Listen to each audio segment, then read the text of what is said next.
बात समझ में नहीं आ रही, एक छोटा सा बच्चा ये सब क्यों करेगा? कि ऐसा तो नहीं कि कोई इसे मोहरा बनाकर ये सब कर रहा हो। सर उस बुलेट के बारे में भी अब तक हमें कुछ पता नहीं चला। और एक बात, ये फहीम और शमीमा पर सिर्फ हमला हुआ था।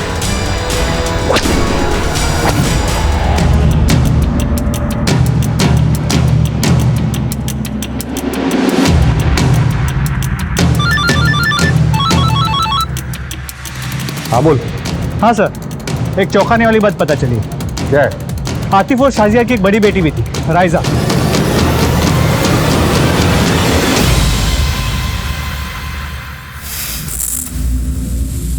जी साहब। कहाँ है वो?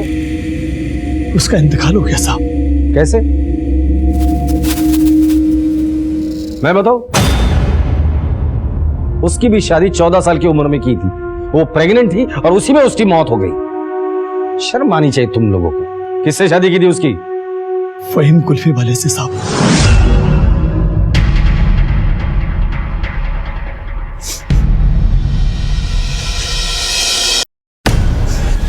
बेटा अपनी बहन राइजा के बारे में सब कुछ साफ साफ बताओ। मेरी अम्मी अब्बू ने मेरी बहन राइजा की शादी कुल्फी वाले फहीम से करवा दी थी जब वो सिर्फ 12 साल की थी, और 10 महीने पहले जब वो 14 साल की हुई तो मेरी बच्ची सब ठीक होगा, अल्लाह सब ठीक करेगा। रायदा बस थोड़ी सी हिम्मत और। रायदा थोड़ी हिम्मत और कर। रायदा कुछ नहीं होगा। आँख खोलो बेटा, आँख खोल। रायदा आँखें खोलो बेटा। रायदा आँखें क्यों नहीं खोल रही है ये? रायदा हौसला रख, आँखें खोल। रायदा आँखें खोल। अरे क्या हुआ शाजिया? अरे क्या हुआ राइजा को? रायदा के अब्बू, रायदा नहीं हमारी बच्ची छोड़िए, चलिए।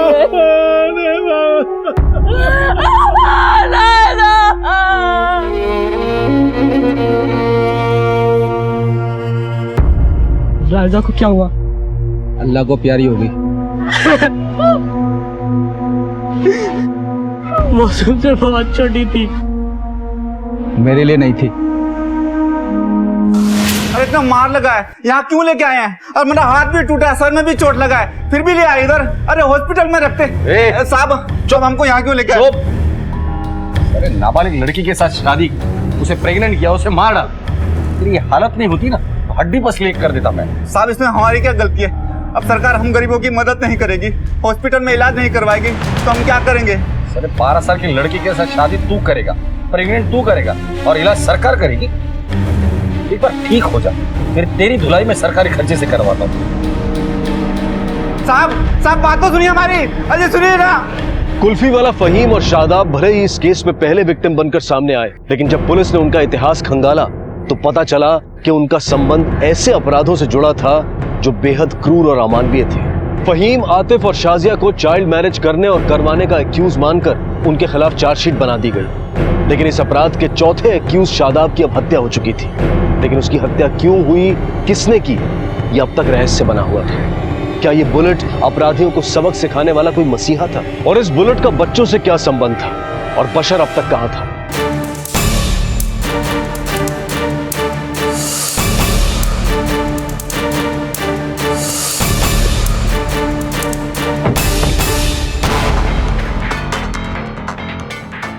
आसपास के एरिया में बशर का स्केच दिखा के पूछताछ करो।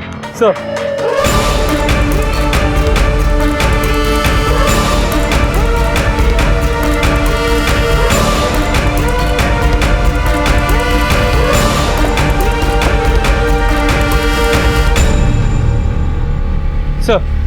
बशर के पोस्टर को आसपास के सभी थानों में और सभी एरियाज में सर्कुलेट किया, लेकिन कहीं से भी कोई लीड नहीं मिली।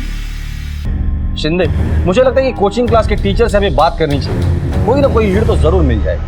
अपने बात मानो। एक प्लीज। नहीं एक और। नहीं। पानी बाद में। एक और। कौन दो? हमने हटा लो। पक्का?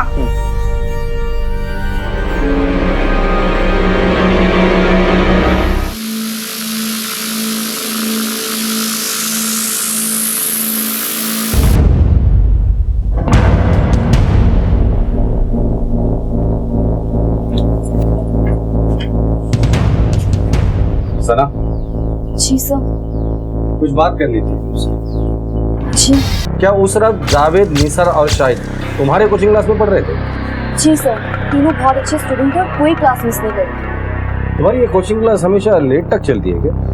नहीं सर, बट एग्जाम आने वाले हैं तो मैं लेट तक क्लासेस देती हूँ ताकि बच्चों के एग्जाम अच्छे जा सके। तुम्हें लगता है ये बच्चे ऐसा कुछ कर सकते हैं? नहीं सर, वो बच्चे तो बहुत मासूम हैं, तो सपने में भी किसी का बुरा करने का नहीं सोच सकते। तुम्हारे घर में और कौन कौन है?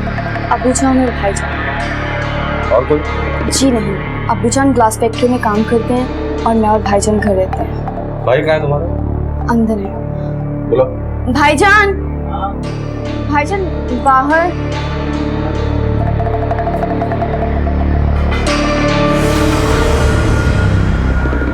तुम कॉलेज वाले नहीं जाती क्या? जी नहीं, दरअसल कुछ साल पहले भाईजान का एक्सीडेंट हो गया था, उसके बाद मैंने कॉलेज आना बंद कर दिया। भाईजान कुछ काम नहीं कर सकते, इसलिए मैं घर पर ही रहकर अबू जान की मदद करती हूँ। तुम बुलेट के बारे में कुछ जानती हो?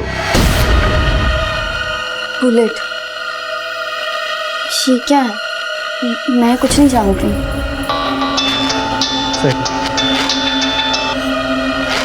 हेलो, क्या? ठीक है सर, डंपिंग यार्ड के पास एक सर कटी लाश मिली। चलो।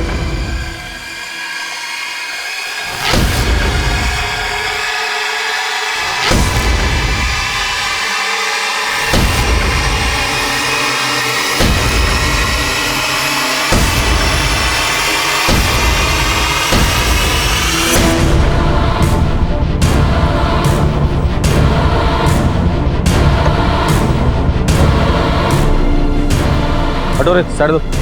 चलो आसपास देखो, कुछ मिलता है क्या? सर। शिंदे चेक करो।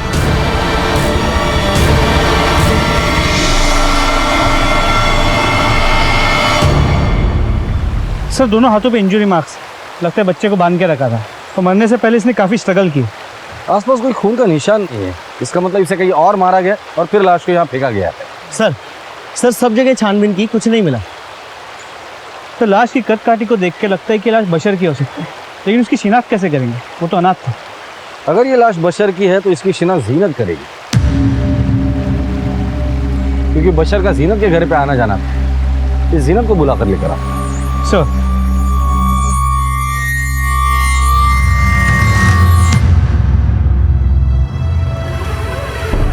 जीनत, जब एक बच्चे की लाश मिले जिसका सिर नहीं है और हमें शक है कि वो लाश बशर की है, क्या बशर के बॉडी पर कोई ऐसा निशान था जिसे देखकर आप बता सकती है कि लाश बशर की है या नहीं? साहब मैं कोशिश कर सकती हूँ, क्या मैं इसका हाथ देख सकती हूँ? जी।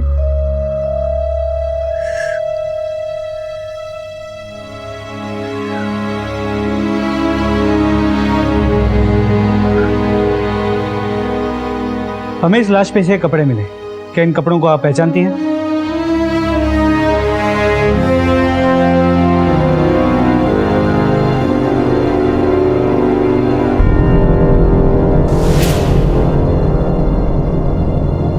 अरे बशर बेटा, आजा। मैं समझ गई, भूख लगी है ना? आजा, मैंने शाहिद के लिए सेवैयां बनाई है, तू भी खा ले। बैठ। हाँ था, कब से ढूंढ रहा था, मैं क्लास भी जाके आ गया। ये ले बेटा, खा ले सेवैया। अरे बशर बेटा, तेरा शर्ट तो फट गया है, मैंने ना तेरे लिए नया कुर्ता सिलाया, अभी लेके आया। बहुत मस्त है, तुझे बहुत अच्छा लगेगा। ये देख, अच्छा है ना?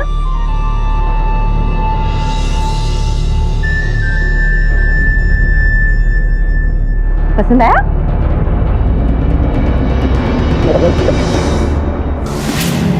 कुछ दिन पहले ही मैंने ये कुर्ता खुद बशर के लिए सिलाया था। मेरी आपसे एक गुजारिश है, ये बात आप शाहिद को मत बताइएगा, सब उसे बहुत दुख होगा। मैं नहीं चाहती कि उसे कोई सदमा लगे। माफ कीजिए जीनत जी, पर मैं ऐसा नहीं कर सकता। बशर शाहिद के सबसे करीब था, इस सिलसिले में शाहिद से भी मुझे पूछताछ करनी ही पड़ेगी। हालांकि बॉडी का डीएनए मैच करना मुमकिन नहीं था क्योंकि बशर अनाथ था, लेकिन जीनत के बयान के आधार पर यह माना जा रहा था कि जिस बच्चे की लाश पुलिस को मिली थी वो बशर ही था। सवाल खड़े कर रही थी कि क्या बशर की हत्या इसलिए हुई थी क्योंकि वो बुलेट गैंग से जुड़े राज जानता था, या फिर बशर खुद बुलेट गैंग का हिस्सा था और उसकी हत्या इसलिए हुई थी ताकि पुलिस इस गैंग के बाकी लोगों तक ना पहुंच पाए। लेकिन बशर के अलावा क्या बुलेट गैंग का शाहिद, निसार और जावेद के साथ भी कोई कनेक्शन था?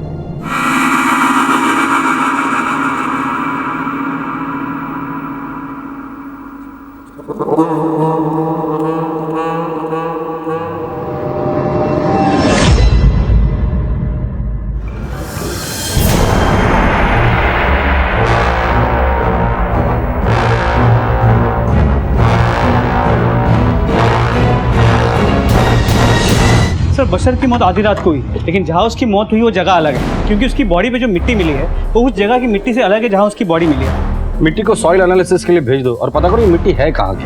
सर छोड़िए मुझे सर मेरी मदद करिए। मेरा शाहिद का कुछ पता नहीं चल रहा है सर, पता नहीं वो कहाँ चला गया।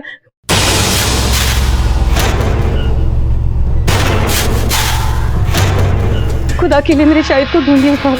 कब से गायब है वो? करीबन कल शाम से 4-5 बजे से। कल शाम से वो गायब है और आज आप कंप्लेंट लिखाने आई है? सर मैं डर चुकी थी सर, बहुत परेशान थी सर, मुझे समझ में नहीं आ रहा था मैं क्या करूं। मैंने उसे सब जगह ढूंढा सर, वो कहीं नहीं मिला तो मैं आपके पास आ गई।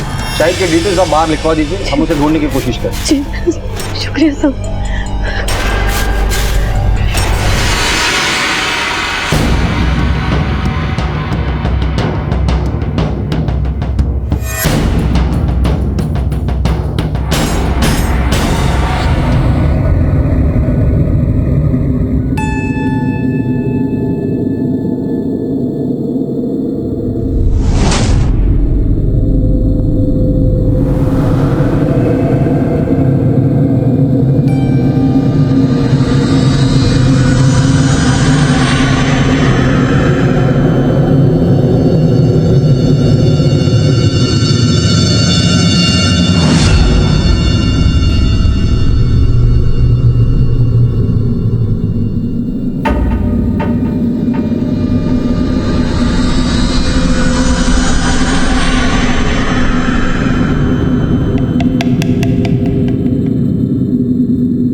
अच्छे से तलाशी लो घर की।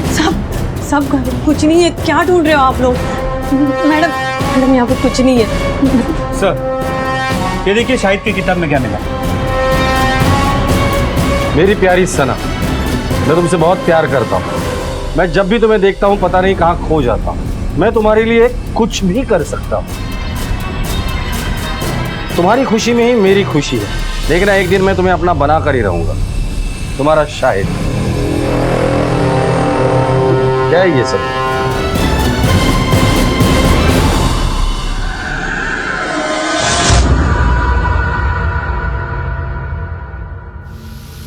शायद ऐसा नहीं कर सकता साहब, वो ये सब ऐसे प्यार सब नहीं कर सकता साहब। मैं बोल रही हूँ ना, उसके साथ किसी ने मजाक किया होगा साहब, उसके किताब में ये सब लिखकर। मैं माँ हूँ साहब उसकी, मुझे पता है ना, वो ये सब नहीं कर सकता साहब। ये देखिए कागज मिले।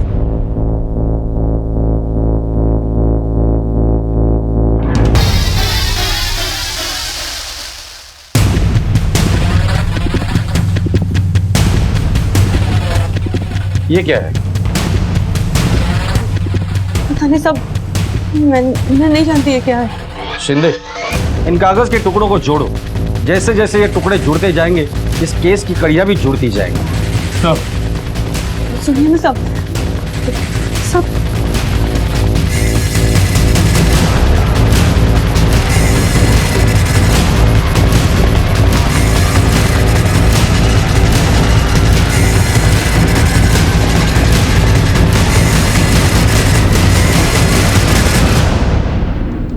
सर ये वो कागज के टुकड़े जो शाहिद के घर से मिले।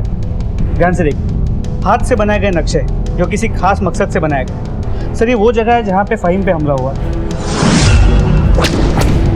भी वो जहाँ पे शादाब का मर्डर हुआ, दोनों नक्शों पे कोड इस्तेमाल किया गया। इससे ये पता चलता है कि हमले के वक्त कौन कहाँ रहे। सर ये देखिए, एन मतलब निसा, एस मतलब शाहिद, बी बशर, और सर ये दोनों नक्शों पे बुलेट भी लिखा गया। दोनों नक्शों के ऊपर होमवर्क गैंग भी लिखा गया। तो इससे ये साबित होता है कि बच्चे किसी गैंग के मेंबर थे और उनके नाम का पहला अक्षर उनका कोड है। तगड़ी प्लानिंग की है ये वाले। दोनों नक्शों को हैंडराइटिंग एक्सपर्ट के पास एनालिसिस के लिए भेज दो, और जो नोट हमें क्राइम स्पॉट पे मिले थे उनकी हैंडराइटिंग और ये हैंडराइटिंग मैच करा। सर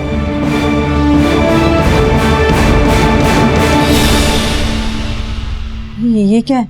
ये वही कागज के टुकड़े जो तुम्हारे घर से मिले थे, जिन्हें जोड़कर ये नक्शा तैयार हुआ है, और ये नक्शा बनाकर ही 2 लोगों पर हमला किया गया, और ये हैंडराइटिंग शाहिद की है। अब क्या बोलना है आपको? सब आप ऐसे कैसे मेरे शाहिद पे इल्जाम लगा सकते हैं? जीनत, अभी तक तो तुमने हमें कुछ बताया ही नहीं कि ऐसा तो नहीं कि तुम्हें सब कुछ पता था और शाहिद को बचाने के लिए तुम हमसे झूठ बोल रही हो। नहीं साहब, खुदा की कसम, इस बारे में मुझे कोई मालूमात नहीं है साहब। लेकिन मेरे शाहिद को ढूंढ दीजिए साहब। अब शाहिद को ढूंढना हमारे लिए जरूरी है।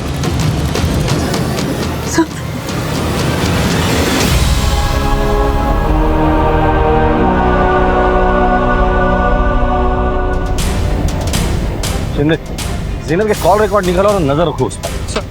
बशर के बॉडी पे जो मिट्टी मिली थी उसके सॉइल एनालिसिस रिपोर्ट का क्या हुआ? तो लैब में टेस्ट जारी, उम्मीद है रिपोर्ट जल्दी आ जाएगी। ठीक है, अब जल्द से जल्द हमें जावेद और निसार तक पहुंचना है।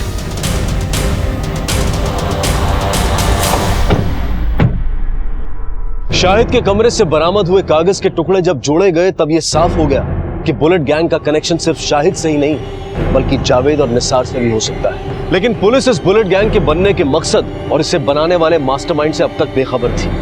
लेकिन निसार और जावेद से पूछताछ करके इस गैंग से जुड़े हर राज को उगलवाने की कोशिश की जा रही थी।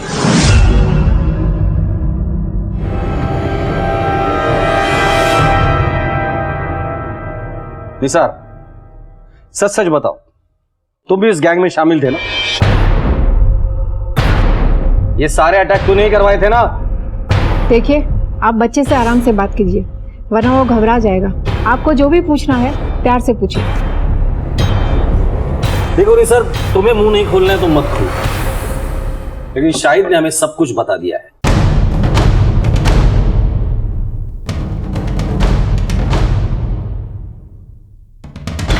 अगर तुम अपना मुंह खोलोगे तो हो सकता है कि हम तुम्हारी मदद करें।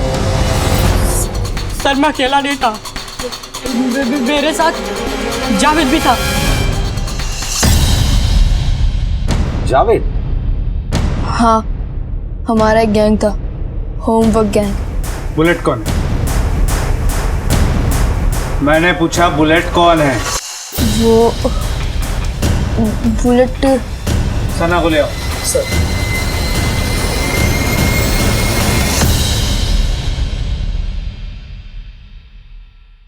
सर मैम के भाई का उस गैर कानूनी पटाखे की फैक्ट्री में उठ गया था। तभी से उन्होंने ठान लिया था कि जो भी बड़े लोग हैं जो भी उल्टे सीधे काम करते हैं उनसे वो बदला लेकर रहेंगी। वो तो ये सोचती है कि जैसे वो अपने भाई को इस लाचारी की जिंदगी से नहीं बचा पाई, ऐसा वो किसी और दूसरे बच्चे के साथ नहीं होने देगी। सर 1 साल पहले मैंने उन्हें अपनी बहन रईजा के बारे में बताया। सर उन्हें बहुत दुख हुआ था। क्या हो निसार, कुछ प्रॉब्लम है क्या? मैं काफी दिनों से देख रही हूँ तुम्हारा पढ़ाई पे ध्यान नहीं है। अगर कोई प्रॉब्लम है तो मुझे बताओ, मैं सॉल्व कर दूंगी। साला मैं मेरी अम्मी अब्बू ने मेरी बहन रायसा की शादी उस कुल्फी वाले से कर दी थी जब वो सिर्फ 12 साल की थी, और 14 साल की उम्र में वो बच्चा पैदा करते करते मर गई। और अब वो लोग मेरी बहन सानिया की शादी भी करवाना चाहते हैं। जावेद के अब्बू शादाब की। अच्छी जोड़ी रहेगी हमारी, तुम्हारा सारा कर्ज माफ, बस निकाह हो जाने। ये क्या बकवास है और वो ऐसा कैसे कर सकते हैं? हमें उन्हें रोकना ही होगा। हम उन्हें नहीं रोक सकते क्योंकि जावेद के अब्बू बहुत जालिम है। उसके बाप को तो सबक सिखाना ही होगा। और इस बारे में सना मैम ने हेडमिस्ट्रेस से बात भी की थी। तो सना मैम को लगता था कि वो पढ़ी लिखी है, शायद हमारी कुछ मदद कर पाएगी। वो हमारी टीचर है ना, इसीलिए हम उनसे मदद मांगने गए थे। ये मसला मैडम, निसार की बहन को आपकी मदद की जरूरत है। अगर आपने हेल्प नहीं की तो उसका भी वही हाल होगा जो रायसा का हुआ। तो इसमें मैं क्या कर सकती हूँ? इस सब से मेरा कोई मतलब नहीं है और मैंने किसी की जिम्मेदारियां नहीं ली है। देखो, आई एम वेरी बिजी, तुम लोग जाओ यहाँ से। पर मैम मेरी बात तो सुनिए। I said get out. Nisar तुम टेंशन मत लो, तुम्हारी बहन को कुछ भी नहीं होगा, मैं वादा करती हूँ। आपने हमसे झूठ क्यों बोला था?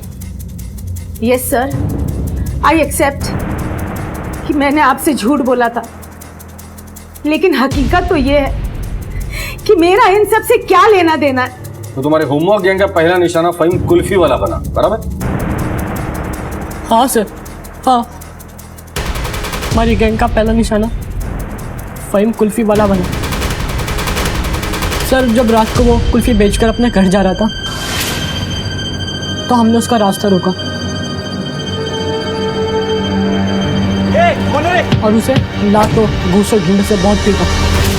सर, हम सबको यही लगता था कि जितने भी बड़े लोग हैं सब कुछ गलत कर रहे हैं, इसलिए सना मैम ने हम सब बच्चों को इकट्ठा किया और एक गैंग बनाई, होमवर्क गैंग। बस अब बहुत हुआ। अरे इन सबको सबक सिखाना ही पड़ेगा। हमारी जिंदगी कोई खिलौना नहीं जो जब चाहे आके कोई खेल जाए। और ये लड़का कौन है? मैम, ये मेरा दोस्त है शाहिद, इसे भी ग्रुप ज्वाइन करना है आपका। क्यों, है ना? क्यों मदद करेगा ना हमारी? अरे बोहल करेगा ना? देखा सना मैम, क्यों ना हम अपनी गैंग का नाम होमवर्क गैंग रखें? हाँ, होमवर्क गैंग। और आपका नाम बुलेट। बुलेट, ठीक है। क्योंकि आप जो भी बात कहना चाहती है वो इंसान को सीधा बुलेट की तरह लगनी चाहिए, उसे ऐसी बात समझ आए तो फिर दोबारा वो ऐसी गलती कभी ना करे, है ना? हाँ। ठीक है, मेरा नाम बुलेट और हमारी गैंग का नाम होमवर्क। ऐसा है तो दो हाथ। चलो अब अपन अपना काम बांट लेते हैं। निसार, तेरा काम है सब पर नजर रखना और इन्फॉर्मेशन लेकर, और जावेद तेरा काम है वो सारा सामान इकट्ठा करना जो भी मिशन में यूज होगा, ठीक है? और शाहिद तेरा काम है मिशन की प्लानिंग करना, नक्शे बनाना, ठीक है? और इसीलिए तुम्हारा अगला निशाना तुम्हारी हेड मिस्ट्रेस बनी। हाँ। अब ये बताओ कि शाहिद ने तुम्हारा गैंग क्यों ज्वाइन किया? सर, वो चाहकर भी मना नहीं कर सकता था क्योंकि वो सना मैम से प्यार करता था। उन्हें इम्प्रेस करने के लिए वो कुछ भी कर सकता था। और तुम्हारी वजह क्या थी गैंग ज्वाइन करने की? मैं अपने बाप से नफरत करता था। हाँ ठीक है, ठीक। यहाँ गलत बुढ़ी लेके आया, कमाल कर क्या? कहीं ना कहीं मुझे अपना गुस्सा निकालना ही था, इसीलिए सोचा कि इसी बहाने लोगों को सही रास्ते पे ले आऊंगा। जावेद और निसार के बयान से ये साफ था कि इस गैंग का निर्माण सना द्वारा किया गया था, लेकिन जावेद, निसार और शाहिद को ट्यूशन क्लासेस देने वाली सना इन बच्चों को ये बदले का पाठ क्यों पढ़ा रही थी? फहीम, शमीमा और शादाब ने जो किया वो माफी के काबिल नहीं है, लेकिन सना भी बच्चों के भविष्य के साथ खिलवाड़ कर रही थी। पढ़ने लिखने वाले बच्चों को इस कदर बरगलाया गया था कि वो सना के इशारे पर हिंसा करने पर उतारू हो गए थे। क्या बुलेट गैंग बनाने के पीछे सना का कोई और मकसद भी था?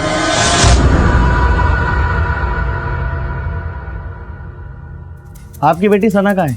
वो बाजार गई है साहब, लेकिन अभी अब तक तो उसे आ जाना चाहिए था। आई क्यों नहीं अब तक? अल्लाह करे सब खैरियत से हो। अगर आपकी बेटी अब तक घर नहीं आई तो आपने उसे फोन करके पूछा नहीं कि अब तक वो कहाँ है? किया था साहब, और उसका फोन बंद आ रहा है। जैसे वो आए हमें इन्फॉर्म करो।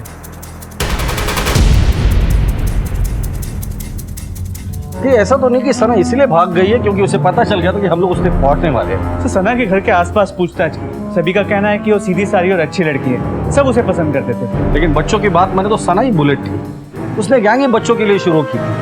तो फिर बशर को किसने मारा? पहले तो सिर्फ बड़े लोगों पर हमले होते थे, अब बच्चे भी टारगेट होने लगे। शिंदे, इस सना के मोबाइल की आखिरी लोकेशन क्या थी ये पता?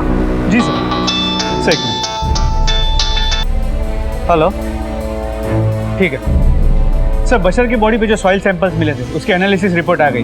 वो मट्टी अक्सा गांव की है।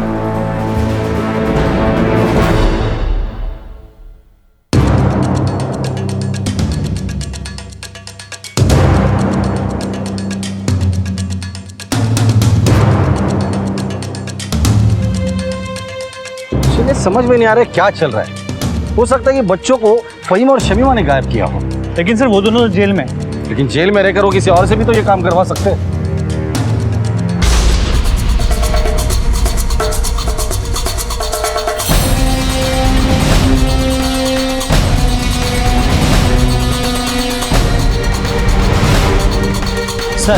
सर सना की लास्ट लोकेशन पता चल गई, मलाड क्लिक के पास।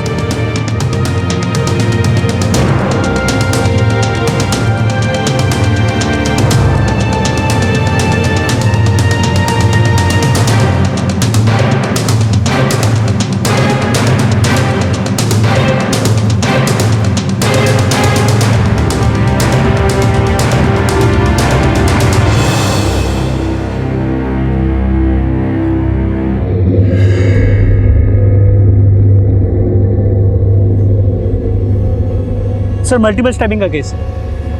आसपास कहीं मर्डर वेपन मिलता है क्या? देखो सर ये तो एक ट्यूशन टीचर थी, गरीब बच्चों को पढ़ाती थी। बाप कांच की फैक्ट्री में काम करता है, भाई को हाथ नहीं। सर ऐसी लड़की को कोई क्यों मारेगा? हो सकता है इस केस से जुड़ा कोई तो राज सना के पास था, और कोई तो है जो नहीं चाहता था कि सना वो राज हम तक पहुंचाए। ऐसा कौन हो सकता है? वो जो कोई भी है बहुत ही जल्द हमारे गिरफ्त में होगा। बॉडी को पोस्टमार्टम के लिए भेज दो। सर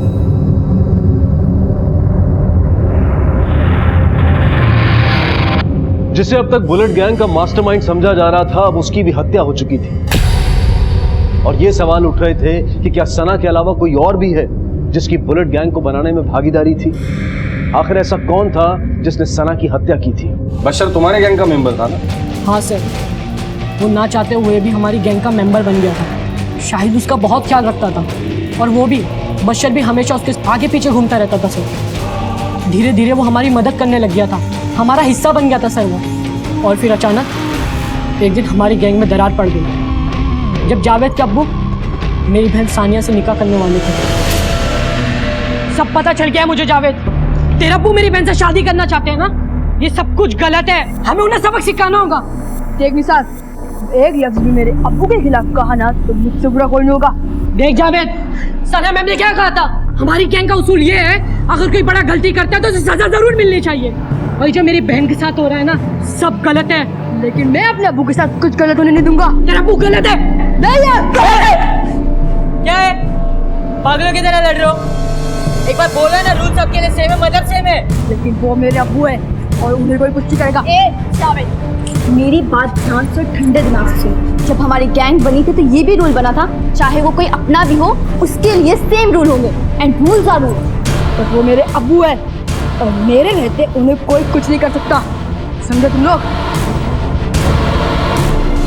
वो जावेद हम लोगों के इसलिए खिलाफ था क्योंकि वो डरता था अगर उसके अब्बू को कुछ हो गया तो उसका और उसकी अम्मी का क्या होगा। तुम लोगों ने शादाब को क्यों मारा? नहीं सर, हमने उन्हें नहीं मारा। जब हम उन्हें पीट रहे थे तो बशर ने हमें सीटी देकर इशारा किया कि जावेद आ रहा है, और हम वहाँ से भाग निकले। हमें डर था कि कल उसने अपनी अम्मी या फिर किसी और को ना बता दिया हो, कहीं हम पकड़े ना जाए, इसलिए हम वहाँ से भाग गए सर। अच्छा, नाफिया ने हमसे झूठ क्यों कहा कि जावेद उसके साथ था? शादाब का जब मर्डर हुआ तुम कहाँ थे? मैंने बताया ना सब। तुम चुप बैठो। तुमने हमसे झूठ कहा था कि जावेद तुम्हारे साथ था। अब जावेद हमें बताएगा। बताओ कहाँ थे तुम? सर, मैंने मार दिया उसको। और सर कर भी क्या सकता था मैं?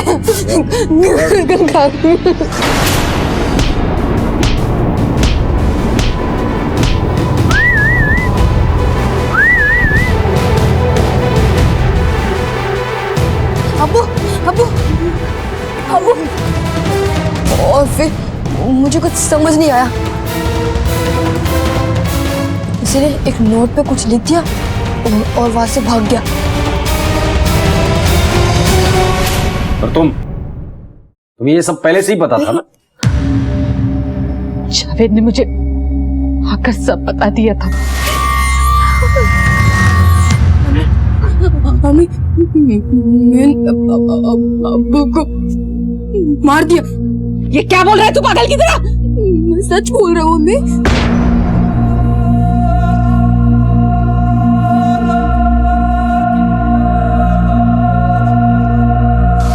लेकिन मैं एक माँ हूँ, अपने सामने अपने बच्चे को जेल में जाते हुए नहीं देख सकती थी। शाहिद कहाँ है और सना और बशर को क्यों मारा?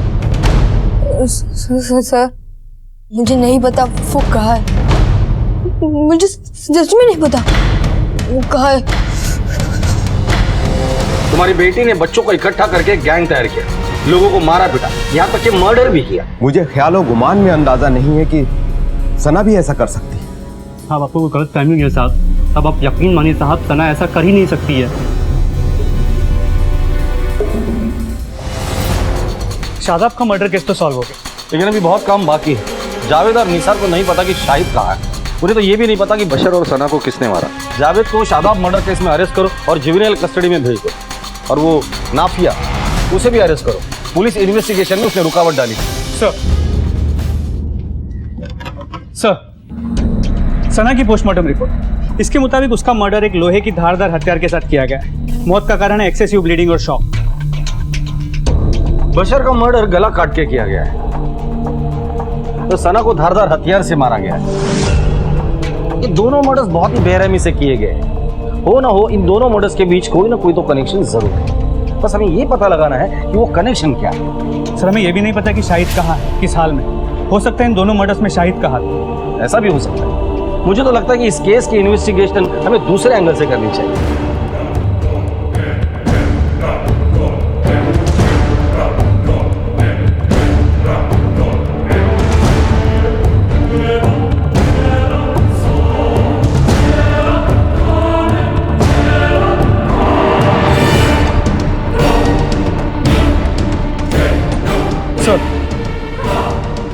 कंस्ट्रक्शन कंपनी ने दी हुई वर्कर्स की लिस्ट है जो उस कंस्ट्रक्शन साइट पे काम करते हैं। सर ये नाम देखिए,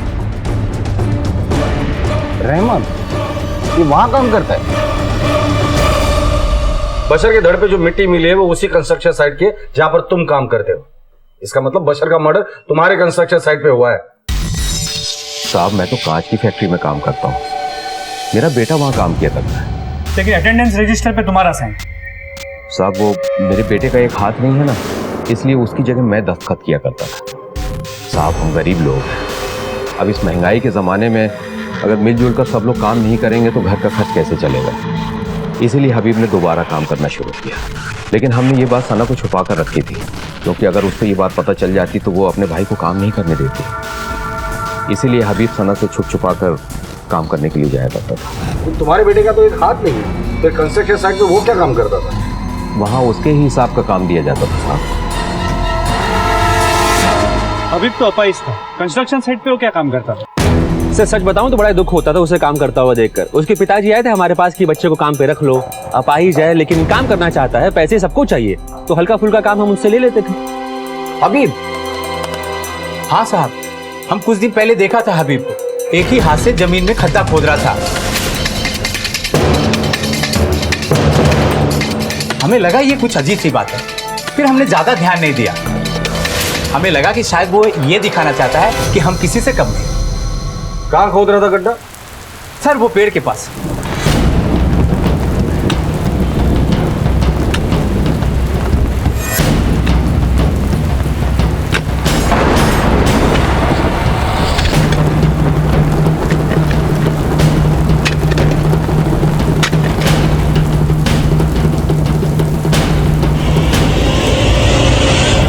बशर?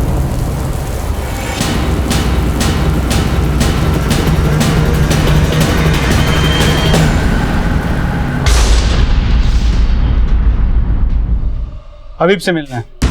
वो तो घर पर नहीं है। कहाँ गया? क्या पता कहीं गया होगा इधर उधर। उसका नंबर दीजिए। नंबर लो।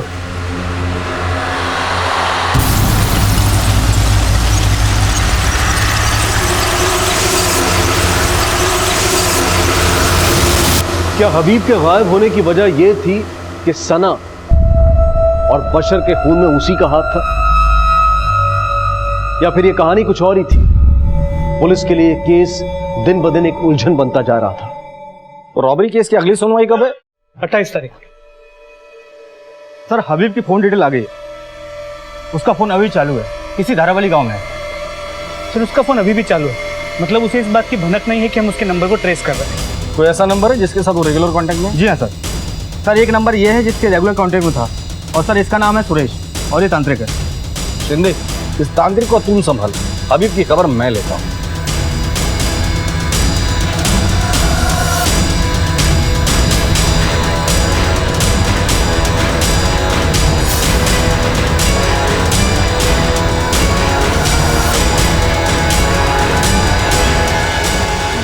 ओम ह्रीं ह्रीं ठम ठम दक्षिणे कालके नमः स्वाहा। ओम क्रीं क्रीं क्रीं ओम ओम ह्रीं ह्रीं ठम ठम दक्षिणे कालके नमः स्वाहा। ओम क्रीं क्रीं। क्या नाटक लगा रखा है? मैं मंत्रों का जाप करके सिद्धि प्राप्त कर रहा हूँ। बकवास बंद करो। हबीब का है? मैं किसी हबीब को नहीं जानता। देखो इतना तो हमें पक्का पता है तुम हबीब से मिलते थे। बताओ हबीब कहाँ है? मैं जब हबीब को जानता नहीं तो कहां से मिलूंगा? अगर हबीब को जानते नहीं हो तो दिन में 10-10 बार फोन पे क्यों बात करते? साहब मेरे पास कोई फोन ही नहीं है। फोन नहीं है ना। अशोक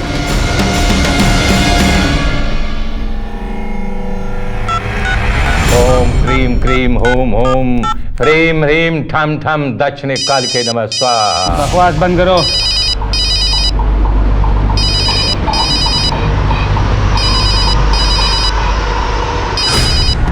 सर ये देखिए। अरे ये किसका फोन है? मैं बताता हूँ। मैं भस्म कर दूंगा। ले चलो इसे। जला डालूंगा। ले चलो।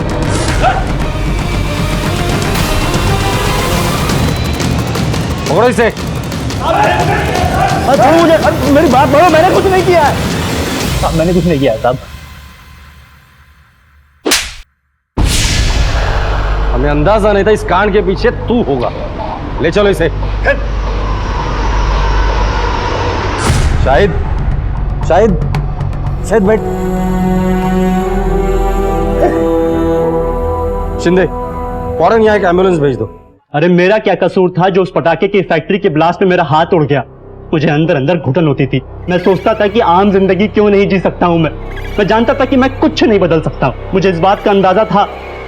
हाथ ना होने की वजह से मुझे कोई नौकरी नहीं देता था, मुझे कोई काम पे नहीं रखता था और मुझे नफरत होने लगी थी अपने आप से। फिर एक दिन वो बिल्डिंग का सुपरवाइजर मनोज, उसने मुझे बुलाया। उसने कहा कि तुम्हारे लायक कुछ काम है। काम करेगा? जी करूंगा ना साहब। पैसे वैसे कमाने हैं? कमाने हैं साहब। अच्छा मेरी बात ध्यान से सुन। तो ये जो बिल्डिंग देख रहा है ना, ये सारी बिल्डिंग, इस सारी बिल्डिंग का सेठ यानी कि मालिक वो चाहता है कि यहाँ पे एक बलि दी जाए ताकि यहाँ पर ये जमीन सोना उड़े, पैसे निकले यहाँ से, बरसात हो पैसों की। आई बात समझ में? हाँ। तो तू अगर एक ऐसा बच्चा ले आता जिसके आगे पीछे कोई ना हो, अकेला हो, अनाथ हो, उस बच्चे की हम बलि यहाँ दे देंगे और उसके बाद पैसों की बरसात होगी, खूब धन वर्षा होगी, तेरी जेब पैसों से भर जाएगी। समझ रहा है ना? करेगा ना? करूंगा सर। आज से धंधे पे लग जा और जैसे ही तुझे कोई ऐसा बच्चा मिलता है जिसके आगे पीछे कोई नहीं, मुझे दिला कर और हम उसकी बलि देंगे। उसके बाद तेरी जेब नोटों से भर जाएगी। चलिए सर, चलेगा। पैसों के लालच में मैंने हाँ कर दिया। फिर मेरी नज़र बशर पे पड़ी। मैंने देखा कि बशर के ना कोई आगे है ना कोई पीछे है और बशर का आना जाना शाहिद के घर पे बहुत ज़्यादा था।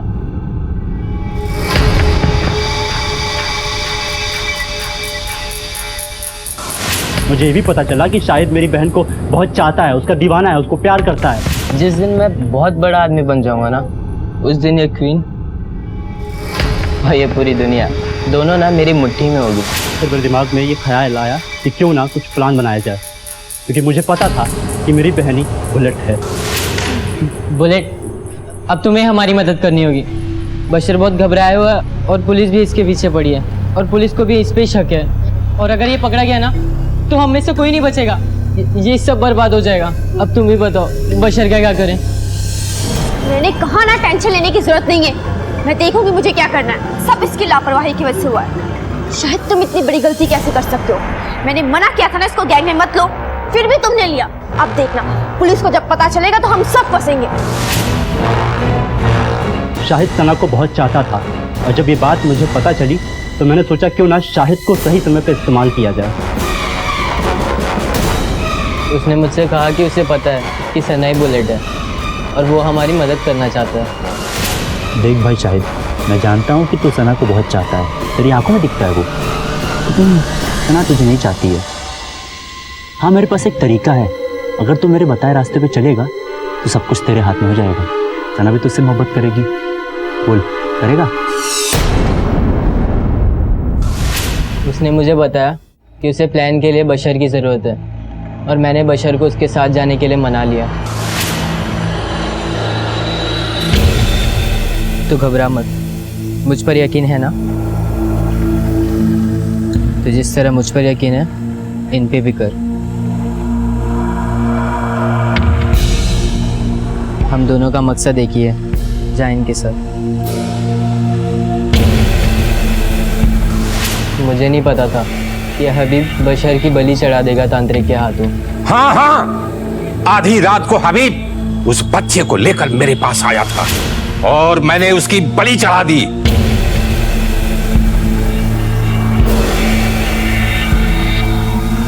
कंस्ट्रक्शन वाली बिल्डिंग की जगह उसकी नींव में उसका सर दफन कर दी और उसका शरीर किसी दूसरी जगह फिकवा दिया।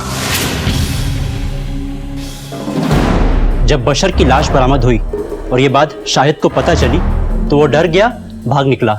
हमने शाहिद को बहुत खोजा, वो नहीं मिला। फिर एक दिन मैंने और सुरेश ने उसे पकड़ लिया। कितने अफसोस की बात है, तुम्हारी बहन ने जिस वजह से गैंग शुरू की थी उसकी पहली वजह तुम थे, क्योंकि उसे लगा कि तुम्हारे साथ नाइंसाफी हुई, किसी और के साथ नाइंसाफी ना हो, इसलिए उसने बच्चों का साथ दिया था और तुमने उसे ही मार डाला। क्यों मारा अपनी बहन को? नहीं साहब, मैंने नहीं मारा साहब। साहब मेरा यकीन करिए साहब, मैंने नहीं मारा है सना को। तू ऐसे नहीं मुझे जादव, इसे अच्छे से पूछताछ करना। साहब मेरी बात मानो साहब। साहब मैंने उसे नहीं मारा है साहब। पुलिस की सख्त पूछताछ के बावजूद भी हबीब अपने बयान पर कायम रहा। अगर हबीब ने सना का मर्डर नहीं किया था तो फिर किसने की थी सना की हत्या और क्यों? और बुलेट गैंग का क्या राज था? ये हबीब मुंह नहीं खोल रहे। हबीब को इतना तोड़ा, उसका एक ही कहना है कि सना के मर्डर के बारे में वो कुछ नहीं जानता। कंस्ट्रक्शन साइट के ओनर और सुपरवाइजर भी कस्टडी में है। उनका भी यही कहना है कि सना के मर्डर के बारे में उन्हें कुछ नहीं पता। अगर किसी को कुछ नहीं पता तो फिर सना को मारा किसने? सर, ये सना मर्डर केस तो कुछ आगे बढ़ ही नहीं रहा। शिंदे, सना के पोस्टमार्टम रिपोर्ट में साफ लिखा है कि सना का मर्डर किसी धारदार हथियार से किया गया था जिसको 2 ब्लेड्स थे। 2 ब्लेड्स? ऐसा कौन सा हथियार हो सकता है? वही तो मैं भी सोच रहा हूँ कि 2 ब्लेड्स।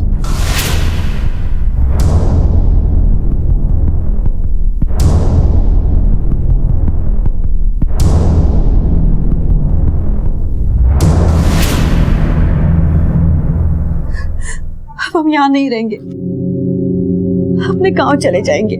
संभाल के बेटा, संभाल के। अम्मी आराम। या अल्लाह, ये सब क्या हो रहा है? अपने बच्चे का भविष्य बनाने हम यहाँ आए थे और इस जगह ने तो हमें बर्बाद ही कर दिया। संभाल के बेटा। इंस्पेक्टर साहब, शाहिद, तुमने और तुम्हारे दोस्तों ने जो किया वो गलत था। बशर के मर्डर केस में तुम भी इन्वॉल्व, इसलिए जुवेनाइल कस्टडी लेकर जाने के लिए हम लोग आए हैं। अशोक, अम्मी, अम्मी, अम्मी बचा, अम्मी, अम्मी, अम्मी बचा। कुछ बातें तुमसे भी पूछनी है, ले चलो इसे। साहब लेकिन सुनिए तो साहब। हाँ, मैंने ही जान ली थी सना की, मार दिया था उसे। मैंने मेरे बच्चे के शाहिद के गद्दे के नीचे से वो उल्टे सीधे लव लेटर्स देखे थे।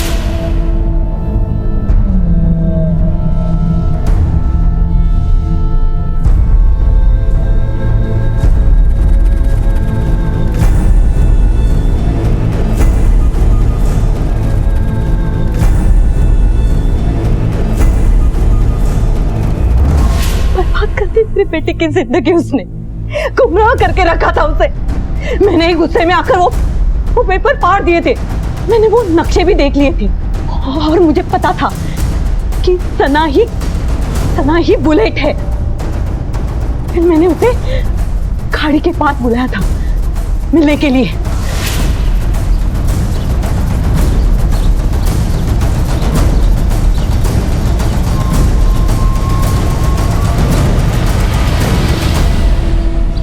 मेरा शाहिद कहाँ है? मुझे नहीं पता वो कहाँ है। तुझे नहीं पता? मुझे पता है कि तूने ही मेरे बेटे को इन झंझटों में फंसाया है। बता मेरा शाहिद कहाँ है? मेरा यकीन मानिए, मुझे नहीं पता। देख, मुझे सब पता है और मैं उसकी माँ हूँ और मुझे जानने का पूरा हक है कि मेरा बेटा कहाँ है और किस हाल में है। मुझे बता मेरा बेटा कहाँ है? मुझे कैसे पता होगा आपका बेटा कहाँ है? देख, वो कहीं नहीं मिल रहा है। मैं टीचर हूँ, मैं इनको पढ़ाती हूँ, ये नहीं देखती कि वो कहाँ है। मुझे पता है ना, तू टीचर है और क्या सिखाती है उसको। मैंने ऐसे मार दिया, मारना ही चाहिए था उसे। मैं मारना नहीं चाहती थी उसे, लेकिन वो मर गई मेरे हाथों से। मेरे बेटे की जिंदगी बर्बाद की। साहब, मैं मेरे बच्चे को पढ़ाना चाहती थी, बड़ा आदमी बनाना चाहती थी, लेकिन उसने हमारी जिंदगी बर्बाद की। उसे मरना ही चाहिए था, मरना ही चाहिए था, उसे मरना ही चाहिए था। ज़ीनत, अपराधियों को सजा देना कानून का काम है। माना कि तुमने ये सब अपने बेटे की खुशी और उसके उज्जवल भविष्य के लिए किया, लेकिन जब तुम्हें वो लेटर्स और नक्शे मिले थे तब तुम्हें पुलिस के पास आना चाहिए, पर तुमने ऐसा नहीं किया। तो तुम्हारी इसी गलती की वजह से तुम्हारा और तुम्हारे बेटे का भविष्य बर्बाद हो गया। तुम्हारा बेटा कुछ सालों के बाद जुवेनाइल कस्टडी से छूट जाएगा, लेकिन तुम जिंदगी भर जेल में सड़ोगी।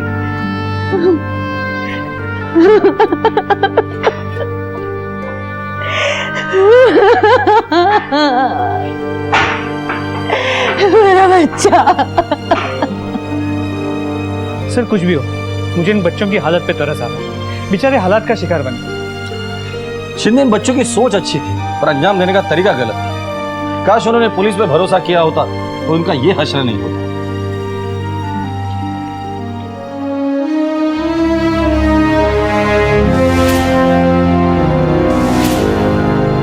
माफ कर दो अम्मी, अगली बार आपको शिकायत का बिल्कुल मौका नहीं दूंगा।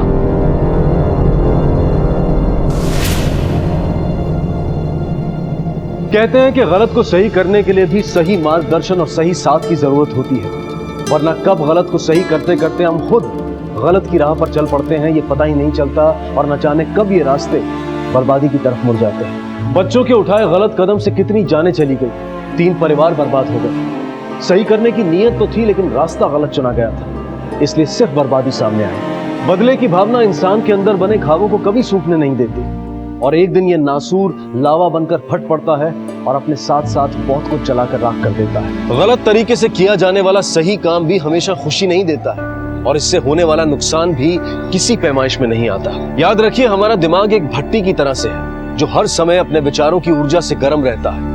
अब ये हम पर निर्भर करता है कि हम उस ऊर्जा का इस्तेमाल सही काम के लिए करना चाहते हैं या फिर गलत काम के लिए। नमस्कार, आदाब।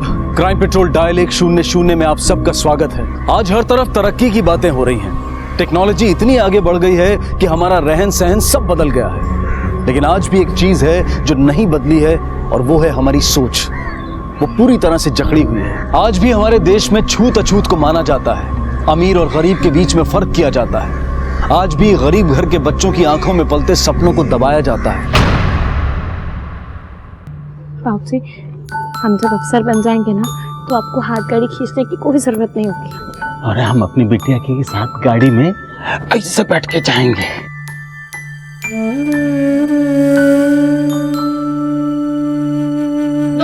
अरे छोड़, तू जा पढ़ाई कर जा। अरे पढ़ भी लूंगी तो मुझे। अरे दो माँ, देखना तुम, जब मैं अफसर बन जाऊंगी ना तो तुम्हें ना ये सब कुछ भी नहीं करना पड़ेगा। पता है, अफसर को ना एक बहुत बड़ा घर मिलता है जिसमें 24 घंटे पानी आता है, फिर तुम्हें ये सब करने की कोई जरूरत नहीं है। अच्छा, तो फिर जल्दी से अफसर बन जा। पक्का। तुम रोज मुझे साइकिल पे स्कूल छोड़ने जाते हो ना, देखना एक दिन ना मैं तुम्हें बड़ी वाली गाड़ी दिलाऊंगी, फिर साइकिल का कोई झंझट ही नहीं रहेगा। तुम सुन रहे हो मैं क्या कह रही हूँ? तुम सुन रहे हो? अनु तू कर सकती है, जल्दी कर। हाँ पापा, तो चुप रहेगी तब खेलूंगी ना।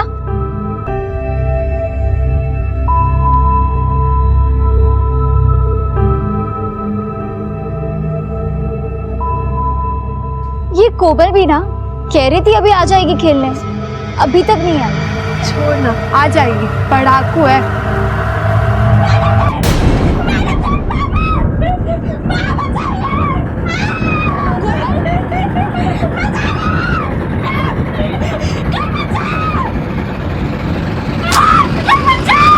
कोमल, कोमल, कोमल,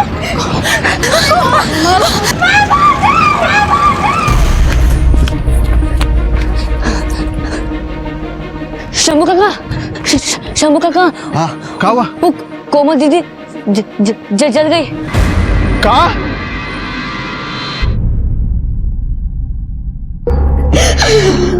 इसकी हालत बहुत खराब है, बहुत बुरी तरह से जल चुकी है ये। वैसे हमने पुलिस को खबर कर दी। डॉक्टर साहब, भगवान के वास्ते अपनी बच्ची को बचा लीजिए। कोमल, कोमल, बाबा जी, कोमल, कोमल।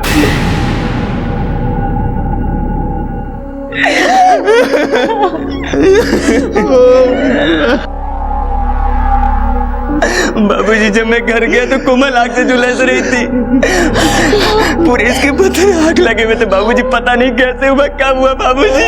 झूठ बोल रहा है ये, इसी ने जलाया इसे। नहीं बाबूजी, ये झूठ बोल रहे हो। मैं अपनी कोमल को कैसे जला सकता बाबूजी? मेरा बच्चा ऐसा नहीं कर सकता। कर सकता है या नहीं कर सकता, ये तो पुलिस स्टेशन में ही पता चलेगा।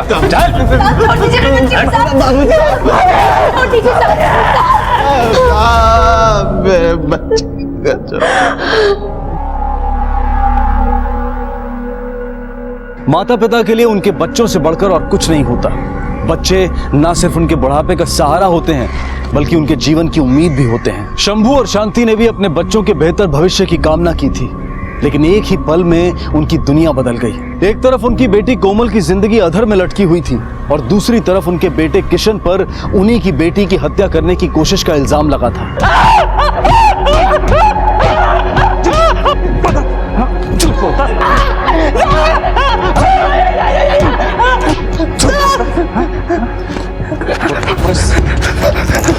बोल क्यों जला तूने? नहीं साहब, मैंने अपनी बहन को नहीं चलाया। फिर झूठ बोलता है? नहीं साहब, मैं तो अपनी बहन को बचा रहा था। बचा रहा था? वहां सबने देखा है तुझे उसे जलाते हुए। बोल बोल क्यों जलाया तूने उसे? मालिक, हमरे बेटे ने कछु नहीं किया, उसे छोड़ दीजिए मालिक, आपकी बड़ी कृपा होगी। तुमको क्या लगता है कि सरकार हमको कृपा करने का पैसा देती है, काम करने का देती है? वैसे कौन सा गुल खिलाया था तुम्हारी बेटी कोमल ने तो तुम्हारे लड़के का दिमाग घूम गया? पापा पता नहीं कोमल दिन भर क्या करती रहती थी। मेरा मतलब कि मेरे क्लास में पढ़ती थी, लेकिन दिन भर अपने भाई से डांट सुनती रहती थी। कोमल, इधर आ। क्या चल रहा है ये? हाँ, अगर ऐसा ही चला ना तो तेरा पढ़ाई लिखाई बंद करवा के तुझे घर में बैठा दूंगा। पता नहीं पापा क्या चल रहा था कोमल का।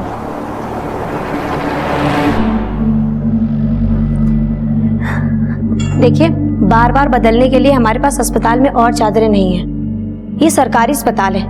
ऐसा करिए, आप लोग अपनी चादरें और ले आइए, ठीक है?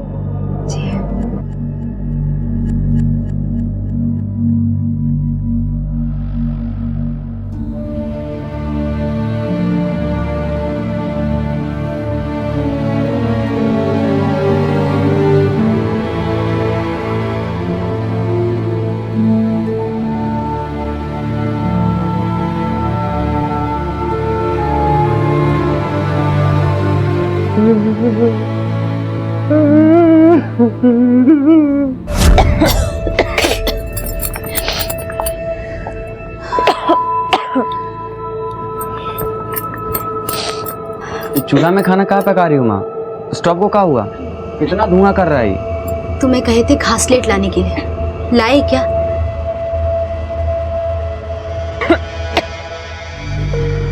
कोई बात नहीं, वो हम बनिए के पास से उधारी से ही पूरा घासलेट का डिब्बा ला के रख देंगे। और इतने धुआं में हमारी कोमल बिटिया पड़ेगी कैसे?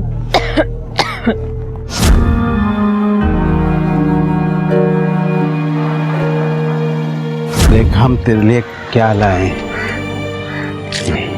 बाबूजी, मोबाइल।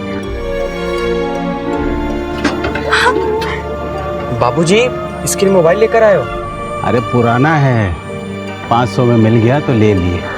और हमारी कोमल बिटिया को अपनी पढ़ाई के लिए दोस्तों से बात करने का जरूरत रहता है ना। बाबूजी, आप ना इस दुनिया के सबसे अच्छे बाबूजी हो।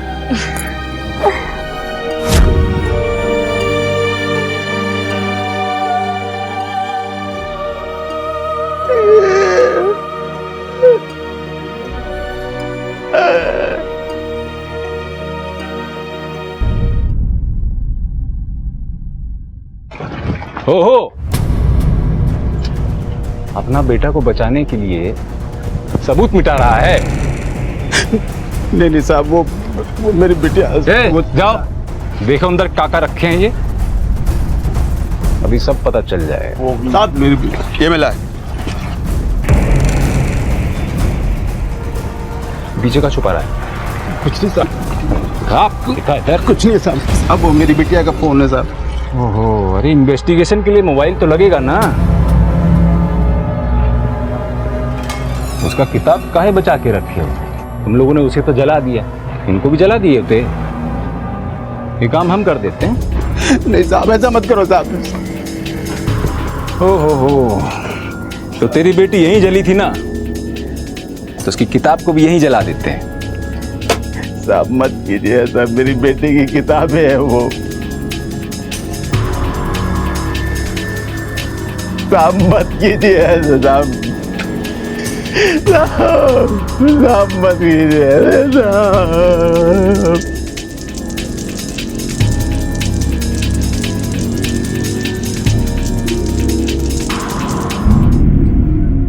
ओहो, तो तेरी बहन जीन्स पहनती थी? भाई वाह, जीन्स, लिपस्टिक, मोबाइल फोन, कौन से बॉयफ्रेंड के लिए बन ठन रही थी वो भाई? तेरा तो जी जलता होगा ना, इसीलिए तूने उसे मारने की कोशिश किया। साहब, कोमल हमारी छोटी बहन है, भला हम उसे क्यों मारेंगे? चाहिए ले जा, खेल।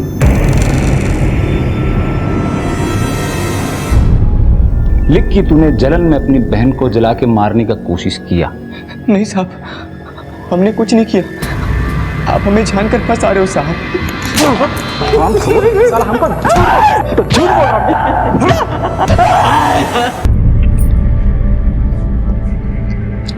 अरे शंभू, हम कैसे तुम्हारे बेटे को बचाएंगे?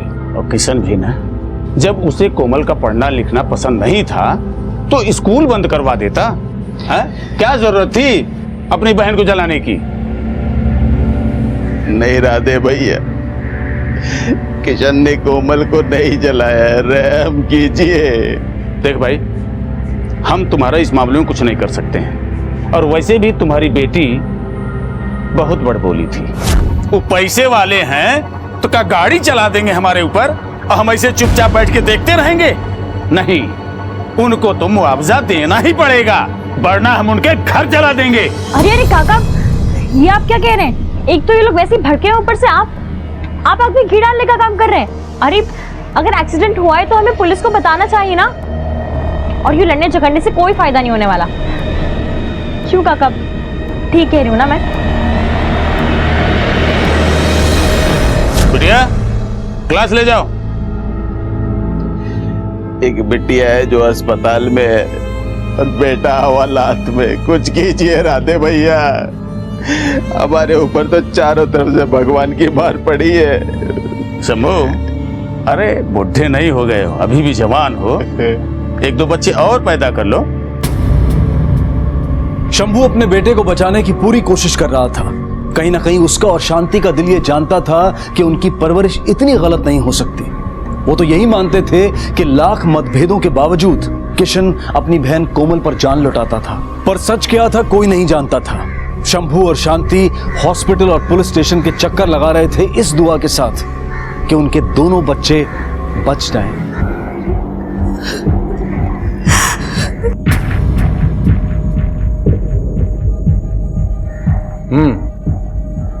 पापा, हमसे गलती हो गई। क्या हुआ? वो कोमल का फोन गुम गया हमसे। अरे छोड़ो ना, अरे तुम्हारे पास तुम्हारा वो बड़ा वाला फोन है ना? हाँ। बस। अम्मा, बाबूजी, हम यहाँ से ले चलो। अब करते बेटा। नहीं तो इधर होगा, मार डालेगा बाबूजी हमें। ना, मुझे ले चलो यहाँ से बाबूजी, हमें यहाँ से ले चलो बाबूजी। ये बचाएंगे तुझे, ये चुपचाप से दस्तखत कर दे, बोल रहा हूँ अभी भी। दरोगा साहब, हमने क्या बिगाड़ा है? अरे चुप, अब से बोल रहे हैं, जिसने जो किया है तब बाद में पता चलेगा। पहले अपने लोंडे से बोलो कि दस्तखत कर दे, वरना तुम सबको अंदर कर देंगे हम। साहब हमारे लड़के को छोड़ दो, उसने कुछ नहीं किया साहब। साहब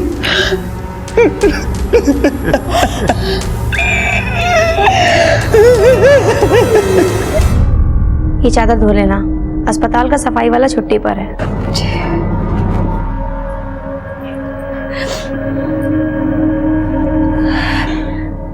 लो, ये हमें दे दो। नहीं नहीं, हम धो लेंगे। तुमको बुखार है, लाओ हम कर देते हैं। हमने कहा ना हम एकदम ठीक है। आप यहाँ कोमल के पास रुकिए, हम धोके लाते हैं।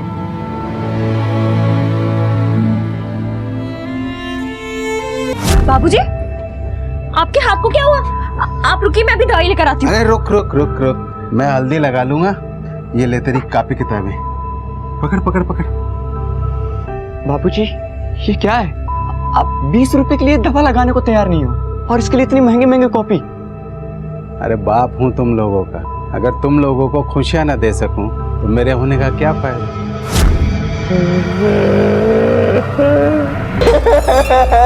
जैसे तेरे चक्कर में अस्पताल में तेरी बहन सड़ रही है ना, वैसे तेरा हाथ भी सड़ रहा है। इसलिए कह रहा हूँ चुपचाप से दस्तखत करते हैं। आप मुझ पे झूठा आरोप क्यों लगा रहे हो? आखिर मुझसे क्या गलती होगी? क्या बिगाड़ा मैंने आपका? तूने नहीं, तेरी बहन ने।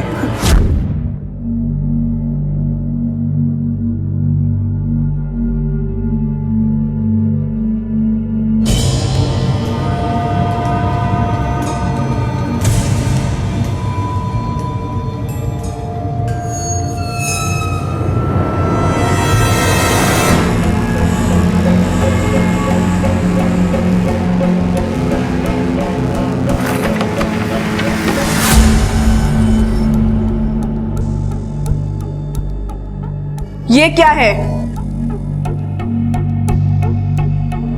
मैम, ये कोमल का, मैंने इसे खुद देखा मैम फेंकते हुए। नहीं मैम, ये चिट मैंने नहीं फेंका है, और मुझे तो पता भी नहीं चिट में लिखा क्या है। क्वेश्चन पेपर में जितने भी क्वेश्चंस हैं, मुझे उन सबके आंसर याद हैं। मुझे इस चिट की कोई जरूरत नहीं है। आप कहे तो मैं सुना भी सकती हूँ मैम। दरोगा साहब, हर साल हम आपके बेटे को पास करते हुए सिर्फ आपकी वजह से, आपके नाम की वजह से, लेकिन इस साल ये बोर्ड का मामला है, हमारा स्कूल कुछ नहीं कर सकता है। वैसे शर्म आनी चाहिए आपके बेटे को।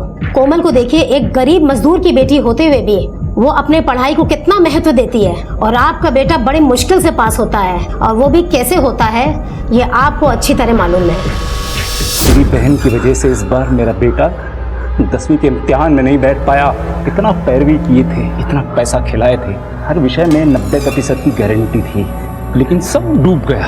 और इस सब तेरी बहन की वजह से। हम ठाकुर हैं, हमको अपना इज्जत बहुत प्यारा होता है। अब हम तुमसे दस्तखत करने को नहीं कहेंगे, अब हम तुम सबको जान से मार डालेंगे।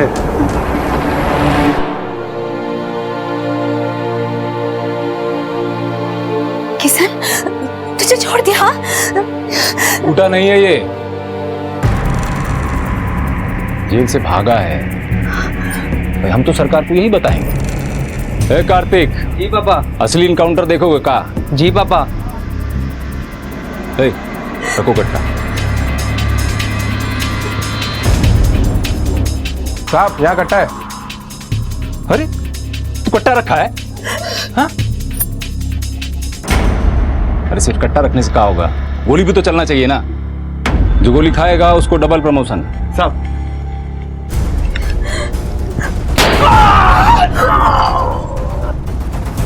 अरे पुलिस वाले को गोली मार दिया।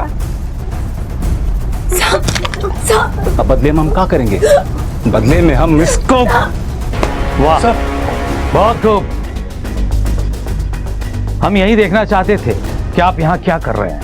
सर शर्म आनी चाहिए तुम्हें। पुलिस पब्लिक की सुरक्षा के लिए होती है। तुम्हारे जैसे गद्दार अफसरों की वजह से पब्लिक पुलिस से मदद लेने में कतराती है। बहुत गलत किया है तुमने। तुम्हें सिर्फ सस्पेंड नहीं किया जाएगा, बल्कि फेक इनकाउंटर और अपने सहकर्मी पे गोली चलाने के जुर्म में तुम्हें गिरफ्तार किया जाएगा। साहब,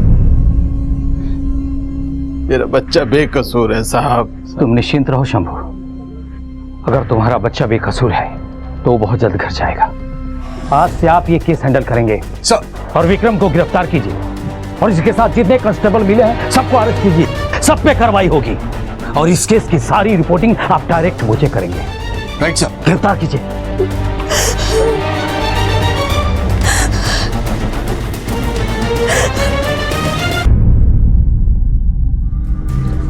सर, क्राइम वाले जगह पर जितने भी सबूत थे सबसे छेड़छाड़ किया गया है। जिस डब्बे से तेल छिड़कर कोमल को जलाया गया उस डब्बे को भी सब इंस्पेक्टर विक्रम ने जला दिया, वरना हमें उस डब्बे से फिंगरप्रिंट्स मिल जाता। सर कोमल का मोबाइल भी चोरी हो गया है और हमारे पास कोई ऐसा सबूत भी नहीं है जिससे ये साबित हो सके कि किशन ने ही अपनी बहन को जलाया है। शंभू के पड़ोसी से बातचीत करते हैं, उनमें से किसी न किसी ने तो कुछ जरूर देखा होगा। जी सर। ये केस हमारे लिए बहुत इंपॉर्टेंट है चौधरी, क्योंकि विक्रम सिंह ने जो किया है ना उसकी वजह से कोई आसानी से सामने नहीं आएगा बयान देने के लिए। दिन के उजाले में इतना बड़ा हादसा हुआ है, ऐसा तो हो ही नहीं सकता ना कि किसी ने नहीं देखा हो। आपके पड़ोस में एक बच्ची जलकर मरी है, चीखी होगी, चिल्लाई होगी, किसी ने तो सुना होगा कुछ। आप लोग बोलते क्यों नहीं? भगवान के लिए बता दीजिए साहब को, कोमल आप सबकी भी बच्ची है, वहां उसका जीवन अधर में लटका हुआ है, कम से कम मेरे बच्चे को तो बचा लो। तुम बता दो साहब को कि मेरे किशन ने कुछ नहीं किया है, वो बेकसूर है। अरे साहब, हमने ना तो इनके बेटे को जलाते देखा है ना तो बचाते देखा है, हमें इन सब मामले में नहीं पड़ना है।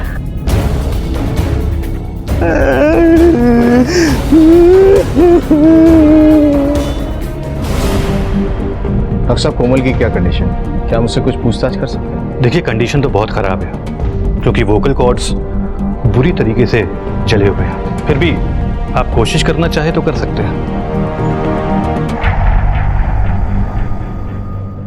बेटा, मैं कुछ जानना चाहता हूं आपसे, ये दुर्घटना कैसे हुई? कोई हादसा हुआ था क्या? आप किरासन तेल से क्या कर रहे थे? कोमल, क्या आपने खुद को जलाने की कोशिश की थी?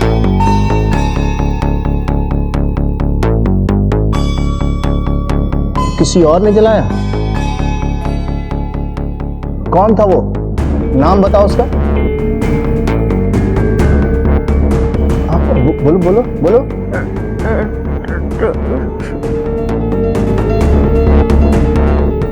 एक बार फिर कोशिश करो।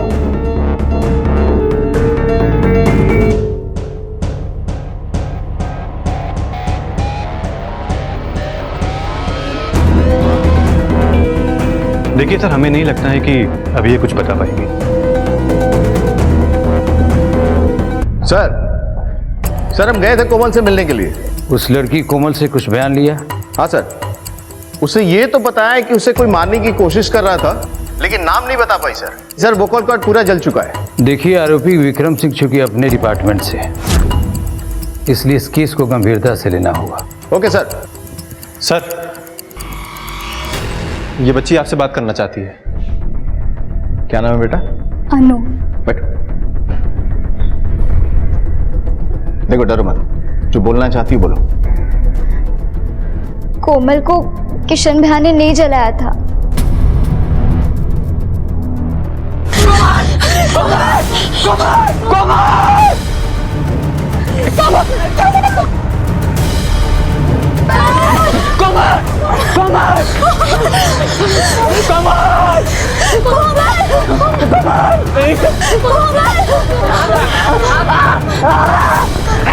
सर, दरवाजा बाहर से बंद था, इससे ये बात तो कंफर्म है किसी ने कोमल को जानबूझ के जला के मारने की कोशिश की है। अच्छा बेटा, तुम बता सकती हो किसने किया था ये सब? हमें नहीं पता सर, हम तो बाहर अपनी बाकी सहेलियों के साथ खेल रहे थे। जलने के 1 घंटे पहले कोमल हमसे मिली थी। उसने कहा था कि आधे घंटे में हमारे साथ खेलने आएगी, लेकिन फिर पता नहीं क्या हुआ। अच्छा, कोमल का किसी के साथ कोई संबंध? मेरा मतलब है उसका कोई खास दोस्त, लड़का, मतलब समझ रहे हो हम क्या पूछना चाह रहे हैं? नहीं सर, स्कूल में तो वो हमेशा हमारे साथ ही खेलती थी। हाँ, लेकिन हर रोज 2 घंटे के लिए वो कहीं जाती थी। किसी को नहीं पता कि कहाँ जाती थी। हमने उससे कई बार पूछा पर वो हमेशा टाल देती थी। उल्टा हमें सबसे झूठ बोलना पड़ता था कि वो हमारे साथ ही खेल रही थी। ठीक है बेटा, जाइए।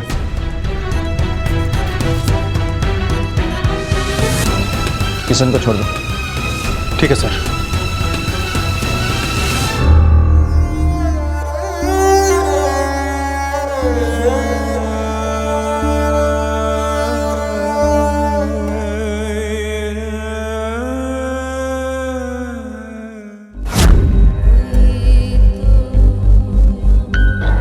हुआ, घर नहीं जाना है क्या? तुमने मुझे उस कार्तिक के सामने डांटा क्यों? हाँ, सारी गलती उसकी थी, वो बार बार मुझे तंग करता और तुमने। चल बैठ, आ बैठ गई। देख कि जब बाजार में हाथी चलता है ना तो उसके पीछे जानवर भूखने वाले लग ही जाते हैं। मैं हाथी हूँ? नहीं, वो कुत्ता है और ऐसे लोगों से दूरी बनाकर ही रखनी चाहिए। तुम बस अपनी पढ़ाई पे ध्यान दो। तुम तो ना मुझे पढ़ाई के लिए बोलो ही मत, खुद तो पढ़ाई छोड़कर बैठे हो। तुम पढ़ते क्यों नहीं हो? काम भी तो करना होता है, घर का खर्चा कैसे चलेगा। और वैसे भी तुम तो हो ना हमारे बदले पढ़ने के लिए। और तुम ना बात बात पे लड़ा मत करो हमसे, अरे बड़ा हूँ तुमसे। हाँ, तुम तो बोलो ही मत। बड़े हैं बड़े बनने वाले, बड़े तो तुम्हारे सर की सींग भी हैं। मेरे सिंह है? हाँ तो रुक, तू बताता हूँ। रुक रुक रुक रुक रुक, भागती कहाँ है? मेरे सिंह है? हाँ कोमार। साहब, पता नहीं किसने आपको ये सब कह दिया। उसके जीवन में सिर्फ उसका परिवार है या फिर उसकी पढ़ाई। उसने बहुत से सपने देखे हैं साहब। आप खुद देखिए वो पढ़ाई में कितनी तेज थी। और वो दरोगा साहब इसी बात को लेकर गुस्सा थे कि कोमल पढ़ने में अच्छी है और उनका बेटा एकदम नालायक। अच्छा, कोमल का फोन जो पीएसआई विक्रम सिंह की लापरवाही की वजह से खो गया था, उसका नंबर क्या था?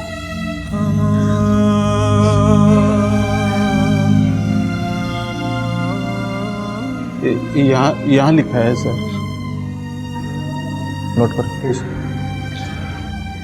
ठीक है, आप लोग जा सकते हैं, इसको यहीं छोड़ दीजिए। हाँ लीजिए।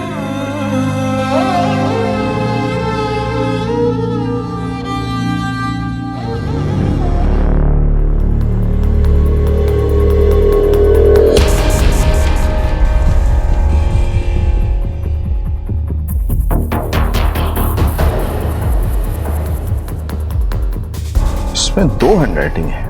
अगर एक कोमल की है तो दूसरी किसकी होगी, पता करना होगा। एक काम करो सर, वो जो कोमल का नंबर मिला है ना, उसके कॉल रिकॉर्ड्स निकलवाओ। ठीक है सर। इस किशन और इसके परिवार को नहीं छोड़ूंगा मैं, सबको मार डालूंगा। कार्तिक, तुझे जेल जाना है क्या? अबे मुझे कौन जेल भेजेगा? मेरा बाप है, बचा लेगा मुझे।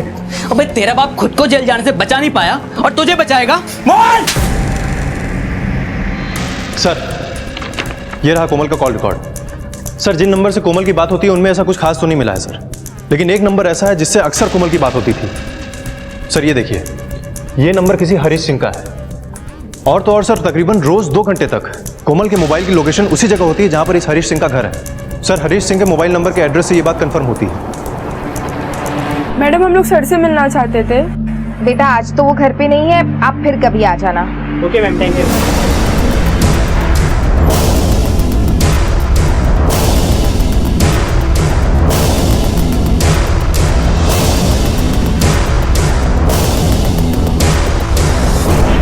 हरीश सिंह यहीं पे रहते हैं क्या? जी। हमें हरीश सिंह जी से बात करनी है, बुलाइए उन्हें। जी, अभी तो वो घर पर नहीं है। क्या बात है, आप मुझे बता सकते हैं, मैं उनकी पत्नी हूँ। हमें एक लड़की कोमल के बारे में पूछताछ करनी है, आगे की बस्ती में रहती है। यहाँ आती है क्या पढ़ने? उस बस्ती की लड़की का यहाँ क्या काम? कोमल नाम की कोई लड़की यहाँ पढ़ने नहीं आती। हरीश जी का फोन भी बंद आ रहा है। जब वो घर पे आए तो उनसे कहिएगा थाने में आके मिलना है। जी।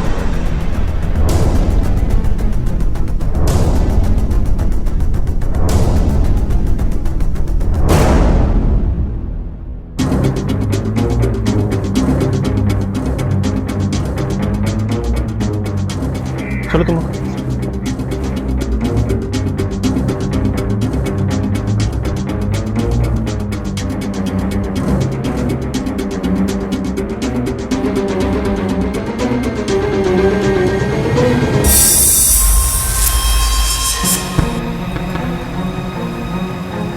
मुझे पूरा यकीन है कि कुमार को चलाने वाला कोई और नहीं बल्कि दरोगा है, और मैं उसके किए की सजा मैं उसे जरूर दूंगा।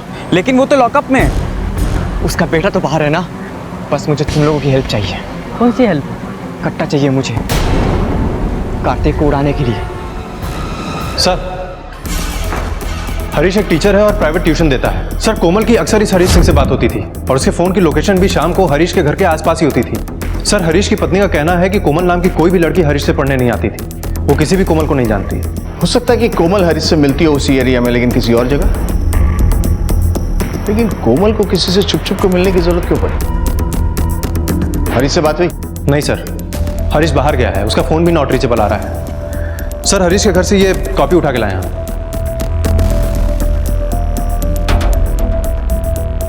ये कॉपी और कोमल की कॉपी को हैंडराइटिंग एक्सपर्ट के पास भेज दो। कोमल की कॉपी में जो दूसरी हैंडराइटिंग मिली है, हमें देखना होगा कहीं हरीश से मैच तो नहीं करती है। और कोमल के स्कूल में पूछताछ करो। ठीक है सर। सर, कोमल हमारी स्कूल की शान है, वो हर कंपटीशन में फर्स्ट आती है। बहुत बुरा हुआ कोमल के साथ, लेकिन मुझे मालूम है वो हार नहीं मानेगी। She is a fighter.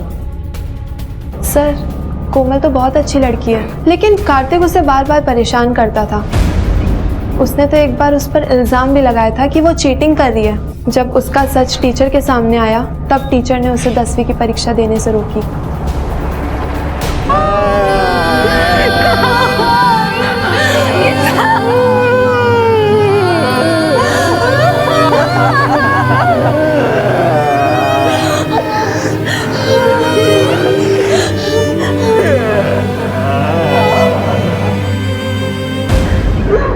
तुम्हारी सर की कसम खा के कहते हैं, उस कार्तिक को हम नहीं छोड़ेंगे।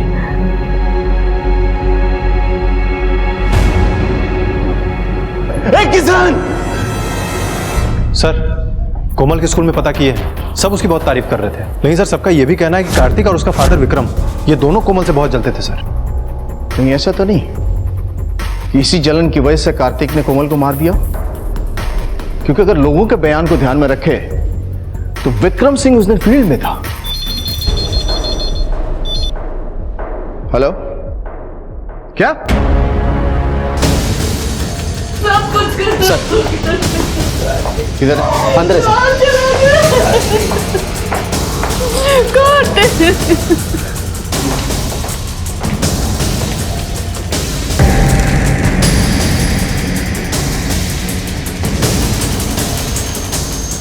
घाव देख के लग रहा है चाकू जैसे नुकीले हथियार से मारा है। हाँ सर। मर्डर वेपन मिला? नहीं सर। सबसे पहले किसने देखा था? मैंने देखा, जब मैं कार्तिक को उससे घर मिलने आ रहा था तो मैंने किशन को घर से बाहर भागते देखा। सर मैं कार्तिक के घर के अंदर आया, मैंने देखा कार्तिक की लाश पड़ी है। तब घर में और कौन था? साहब, हम तो मंदिर गए थे, यहाँ आए तो देखा मोहन खड़ा है यहाँ पर। कार्तिक आंखों के सामने जवान बेटा चला गया साहब। चौधरी सर, फॉरेंसिक टीम और फोटोग्राफर को बुलाओ, एविडेंस कलेक्ट करो। ठीक है सर। ओके ठीक है सर, खबरी ने भी यही बताया किशन ने एक कट्टा मंगवाया था अपने दोस्तों से पैसा उधार लेकर। सर वो कार्तिक को मारने का प्लान बना रहा था। लेकिन खून तो किसी नुकीले हथियार से हुआ था ना? हाँ सर।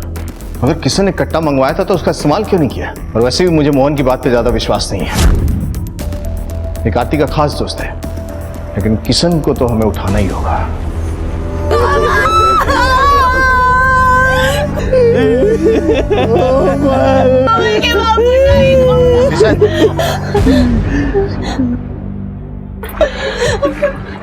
हम तुम्हें कार्तिक की हत्या के लिए गिरफ्तार करने के लिए आए। मैंने कुछ नहीं किया सर, मेरा यकीन कीजिए, मैंने कुछ नहीं किया। हमें पता है कि इसने कट्टा मंगवाया था। सच बोलिए, क्या उसे मारना नहीं चाहता था? हाँ साहब, मैं मारने उसे जरूर गया था, लेकिन पता चला कि उसे किसी और ने मार दिया। वो तो इन्वेस्टिगेशन के बाद ही पता चलेगा। ले चल इसे। नहीं साहब, इसकी बहन की हड्डी उखड़ने वाली है साहब, ऐसा मत कीजिए साहब।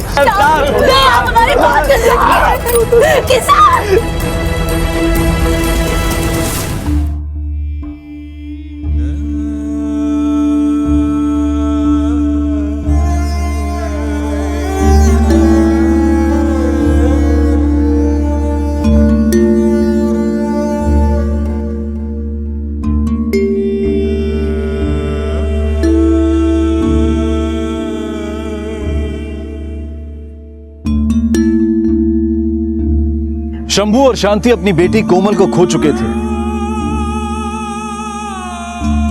और बेटा हत्या के इल्जाम में बंद था।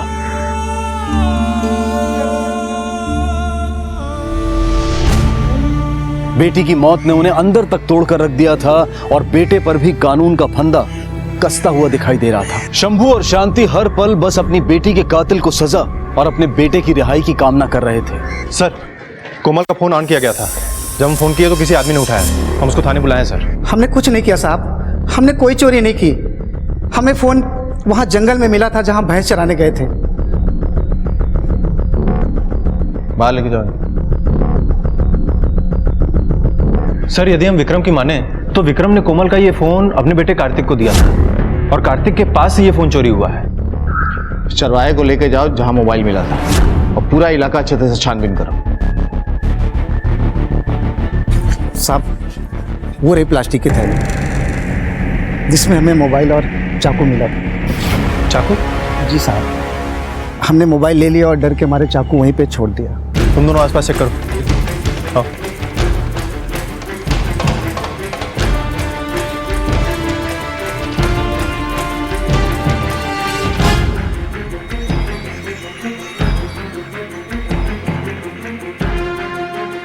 इसको फॉरेंसिक के लिए भेजो। सर।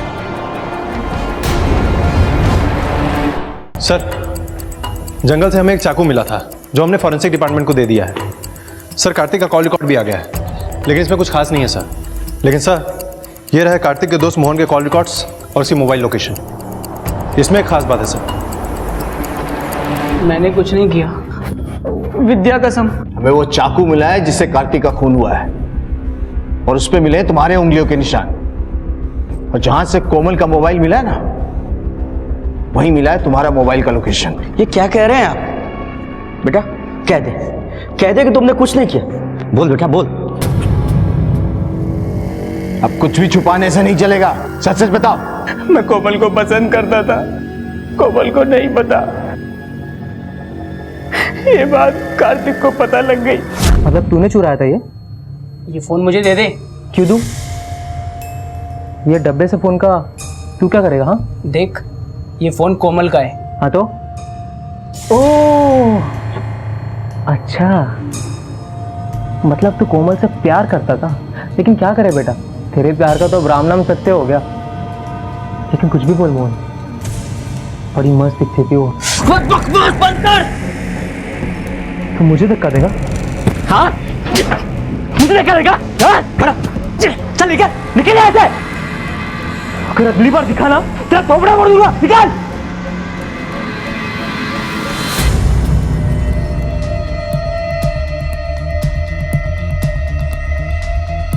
तो क्या कार्तिक ने ही कोमल को जलाया था? नहीं, जिस दिन ये कोमल के साथ सब कुछ हुआ, कार्तिक मेरे साथ था। हम मेले में गए थे। अंदर डालो इसे।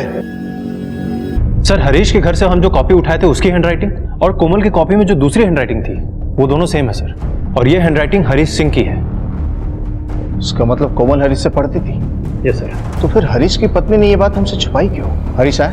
हाँ सर, आज सुबह ही आया है। स्टूडेंट, क्वेश्चन नंबर 15 है, मिस्टर सिद्धांत and company a sole proprietor concern is converted into company सिद्धांत कंपनी लिमिटेड।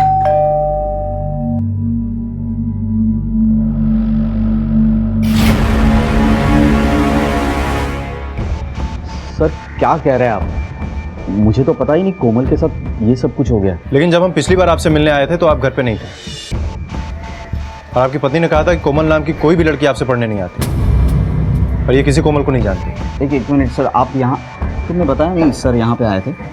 जी मुझे लगा आप बेकार में परेशान हो जाएंगे। चुप बैठो तुम। सर कोमल बहुत अच्छी लड़की थी और पढ़ाई में तो बहुत तेज थी। तो फिर कोमल को सबसे छुप कर आपसे पढ़ने क्यों आना पड़ता था? सर वो तो सजेशन मैंने दिया था।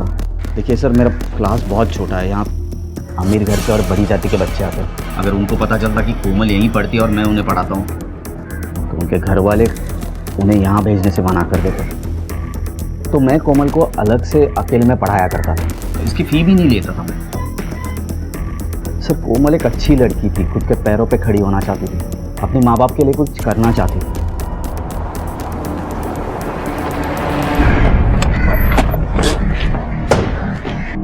क्या इन्फॉर्मेशन मिली?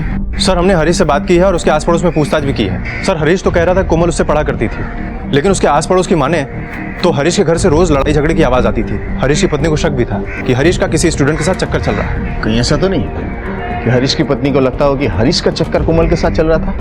हो सकता है सर। आप पुलिस वाले हैं, इसका मतलब किसी पे कुछ भी इल्जाम लगाएंगे क्या? हम पुलिस वाले हैं, इसीलिए बेवजह किसी पे इल्जाम नहीं लगाते। ये देखो तुम्हारे कॉल रिकॉर्ड्स और ये मोबाइल का लोकेशन। जिस दिन कोमल को जलाया गया था ना, उस दिन तुम्हारे मोबाइल का लोकेशन उस एरिया का है जहां उसका घर है। तो आदमी किसी और काम के लिए वहां नहीं जा सकता? बिल्कुल जा सकता है, लेकिन तुम्हारी जैसी औरत नहीं जा सकती जो छुआछूत को इतना मानती है। बताओ सच क्या है, बताओ, वरना हमारे पास और भी तरीके हैं सच उगलवाने के। हाँ, मैंने ही उसे मारा है। इतनी सी लड़की मेरा घर जलाने चली थी, मैंने उसे ही जलाकर मार डाला।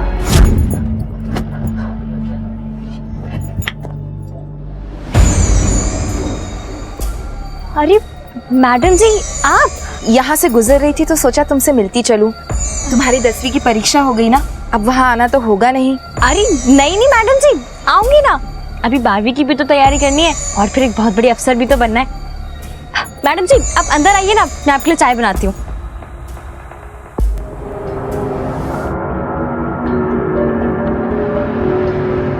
अरे मैडम जी बस 2 मिनट दीजिए, मैं भी बना देती हूँ। आराम से।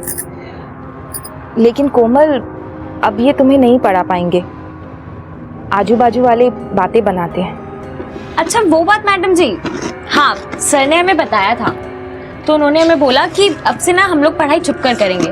वो टीले वाला मंदिर है ना, वहाँ पे कोई आता जाता नहीं है ना, इसलिए। उस 2 कौड़ी की लड़की के लिए इन्होंने मुझसे झूठ बोला, मुझसे कहा उसे पढ़ाना बंद कर देंगे, लेकिन घर के बाहर कहीं और जगह ढूंढ रहे थे उसे पढ़ाने की।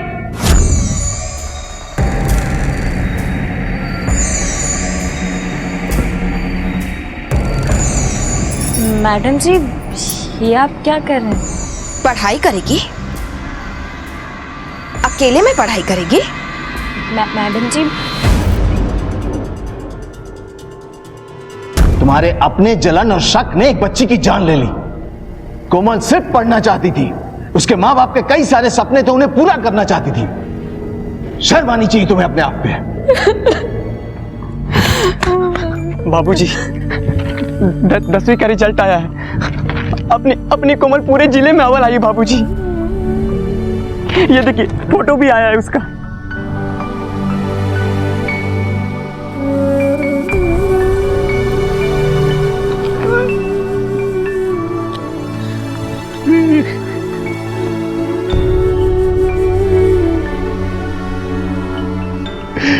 अब क्या फायदा,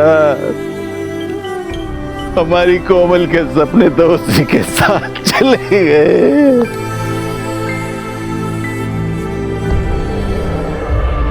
नहीं बाबूजी, कोमल के सपने जिंदा रहेंगे। कोमल जिंदा रहेगी हमारे अंदर हमेशा हमेशा के लिए। हमने फिर से 10वीं में दाखिला ले लिया है। हम कोमल के लिए पढ़ना चाहते हैं बाबूजी। कोमल के सपने को साकार करने के लिए हम पढ़ना चाहते हैं। विक्रम को फेक एनकाउंटर की कोशिश और किशन और उसके परिवार को गलत केस में फंसाने की साजिश करने के लिए सजा हुई। मोहन को कार्तिक के कत्ल के लिए और सुमन को कोमल के कत्ल के लिए आईपीसी की धारा 302 के तहत सजा हुई। हमारे देश के हर कोने में कोमल जैसी लड़कियां हैं, ऐसे बच्चे हैं जो पढ़ना चाहते हैं, आगे बढ़ना चाहते हैं, और ये हम सब की जिम्मेदारी है कि उनके इस सपने को साकार करने में हम उनकी मदद करें। इसी विचार के साथ अब मैं अनूप सोनी आपसे विदा लेता हूं। फिर मुलाकात होगी अगले एपिसोड में एक और चौंका देने वाले केस के साथ। तब तक अपना और अपने परिवार का ख्याल रखें और देखते रहें क्राइम पेट्रोल डायल 100। सबक एक को सीख हम सबको। जय हिंद। क्राइम पेट्रोल्स के और भी दिलचस्प कहानी देखने के लिए हमारे चैनल को सब्सक्राइब करें और बेल आइकॉन दबाना न भूलें।